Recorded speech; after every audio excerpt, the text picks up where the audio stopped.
Media के क्षेत्र में जो भी जो लेफ्ट की पार्टियां हो या सामाजिक न्याय की पार्टियां हो, उनकी तरफ से इस फील्ड को इतना खुला क्यों छोड़ दिया गया?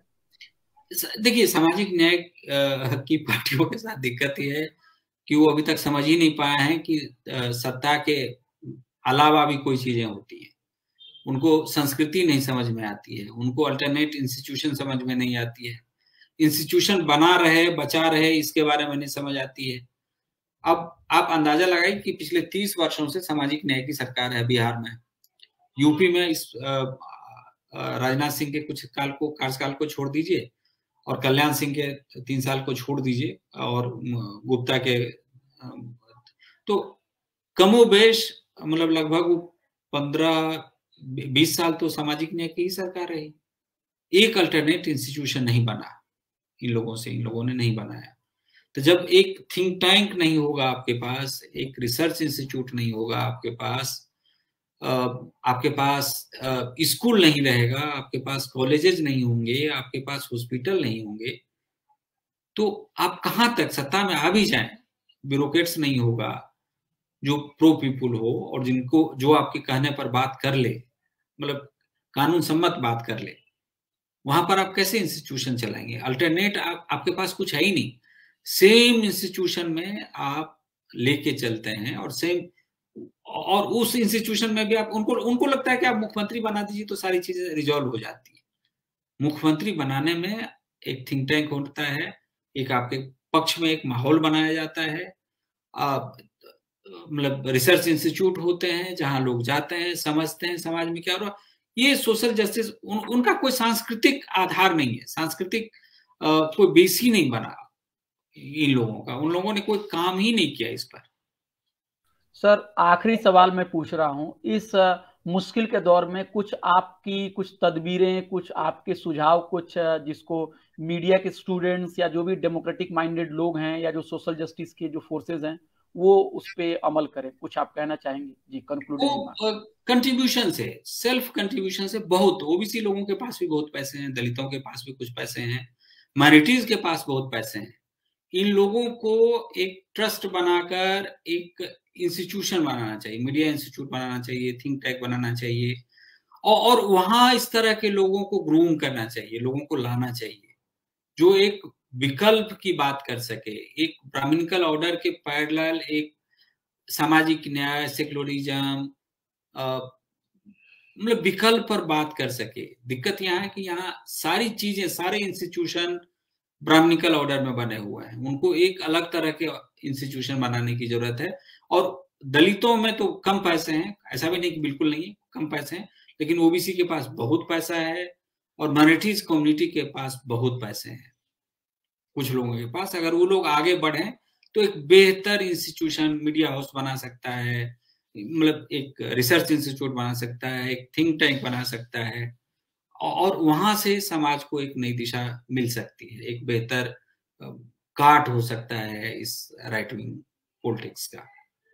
और मैं निश्चित रूप से मैं मानता हूं और बड़ी शिद्दत के साथ मानता हूं कि जब तक मीडिया इंडिपेंडेंट नहीं होगा बहुत सी चीजें पता नहीं चलेंगी, गायब हो जाएंगी बहुत सी चीजें। अभी एक बहुत ही पावरफुल मिनिस्टर ने कुछ लोगों को खाने पर बुलाया था और उसने कहानी सुनाई कि देखिए जब अभी एक गेम हो रहा था जापान में और उसमें जो है स्टेडियम जो है वो गिर गया और वो खबर जो है उनको लगा कि यार ये तो शेम का विषय है, देश को जो की बड़ी बेइज्जती होगी, और पता है अगले दिन ये खबर कहीं नहीं छपी। तो जो भी है वो नेशनल इंटरेस्ट में आप लोग सोचिए। तो फिर मैंने कहा कि लेकिन ये खबर आपको कैसे पता चली कि वो स्टेडियम गिर गया और कहीं खबर नहीं छपी? आखिर आप डायरेक्ट तो नहीं थे ना वहां पर, आपको खबर ये कहाँ से मिली? तो वो चुप ही लगा गया। तो फ्री मीडिया चाहिए, फ्री मीडिया के बगैर बहुत चीजें गड़बड़ी होंगी। सर, तो आपने जो हमें सिखाया आज की जो भी SC ST OBC कम्युनिटीज हैं, उनको अगर वो चाहें, माइनॉरिटी मीडिया जी, माइनॉरिटी कम्युनिटीज के जो भी लोग हैं अगर वो चाहें तो उनके पास इतने संसाधन है कि वो अपने एक अल्टरनेटिव रिसर्च और मीडिया इंस्टीट्यूट बना सकते हैं। और सत्ता हासिल करने का मतलब सिर्फ पार्लियामेंट में और सिर्फ विधानसभा में कुछ सीटों को पा लेना नहीं है। आप ये बात मुख्यमंत्री बनना भी नहीं, जी, मुख्यमंत्री भी बन जाए, प्राइम मिनिस्टर भी बन जाए तो आप बहुत कुछ नहीं कर पाएंगे। आप देखिए ना कि मायावती तो 4 बार रही चीफ मिनिस्टर, कितना चेंज की। मोदी तो 6 साल से 7 साल से ही है, ठीक है, सारा कुछ बदल दिया क्योंकि इंस्टीट्यूशन था उसके हाथ में, सारे इंस्टीट्यूशन थे उसके हाथ में। इंस्टीट्यूशन ने जड़ नहीं जमाया था इस देश में। वो इतना ब्राह्मणिकल था कि एक बार आया मोदी और सब कुछ सरेंडर कर गया।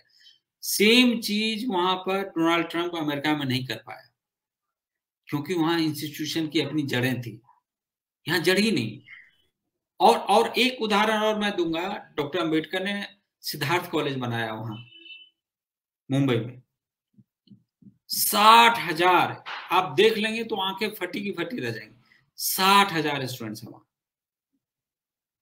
सबसे मतलब एक यूनिवर्सिटी से बड़ी हैसियत है। और उस समय की बात करिए 40s में, जब अंबेडकर इंस्टीट्यूशन बना रहे थे, बनाने सिद्धार्थ कॉलेज बनाने की बात सोच रहे थे, तो उस समय में दलितों के पास कितनी कम हैसियत थी। एक विजन के साथ अंबेडकर आया और इतना बड़ा इंस्टीट्यूशन बना लिया, और इतने इंस्टीट्यूशंस बनाए अंबेडकर ने। क्यों नहीं उनके अनुयायी बनाते हैं आप? ऐसे अब तो पैसे हैं, अब तो रिसोर्सेस है, अब उनकी थोड़ी सी भागीदारी। तो आप ये कह रहे हैं कि इच्छा शक्ति की भी बहुत बड़ी कमी है। इच्छा शक्ति और विजन। अंबेडकर ने 5 पत्रिकाएं निकाली, अखबार पत्रिकाएं मिला के। आप किसी दलित लीडर को जानते हैं जो कोई पत्रिका निकालने के बारे में सोच रहा? कोई ओबीसी लीडर को आप जानते हैं जो पत्रिका निकालना चाह रहा? कोई टीवी चैनल चलाना, यूट्यूब चैनल चलाना चाह रहा? नहीं जानेंगे, क्योंकि है ही नहीं। उनको लगता है कि बस किसी तरह से मुख्यमंत्री बनो, सब कुछ ठीक हो जाएगा। सर, तो आपकी बातों में 2 चीज और ऐड कर देना चाहता हूं कि विजन और इच्छा शक्ति हो, और आपके पास जो भी संसाधन है, अगर उसका इस्तेमाल करके अगर आप मीडिया और रिसर्च के क्षेत्र में आप दखलंदाजी करते हैं, तो वो लॉन्ग टर्म बदलाव जो लाने में सहायक सिद्ध होता है। सिर्फ राजनीति में कुछ कुर्सियां पा लेने से बहुत ज्यादा बदलाव नहीं हो सकता। सर, इस बात को मैं भी, कहते हैं ना, गांठ बांध लेना, मैं भी इसको गांठ बांध ले रहा हूं, और जो भी हमारे दोस्त इसको सुन रहे हैं वो भी इस पे जरूर गौर करेंगे। सर, आपका बहुत बहुत शुक्रिया, आप हमसे बात किए, फिर हम आपसे बात करेंगे। और आपसे शुक्रिया आपका अभय जी कि आपने हमको कुछ बोलने का अवसर दिया, और हम अपना अनुभव शेयर कर रहे थे, और कुछ चीजें हम एक दूसरे से सीख रहे थे। बहुत बहुत शुक्रिया।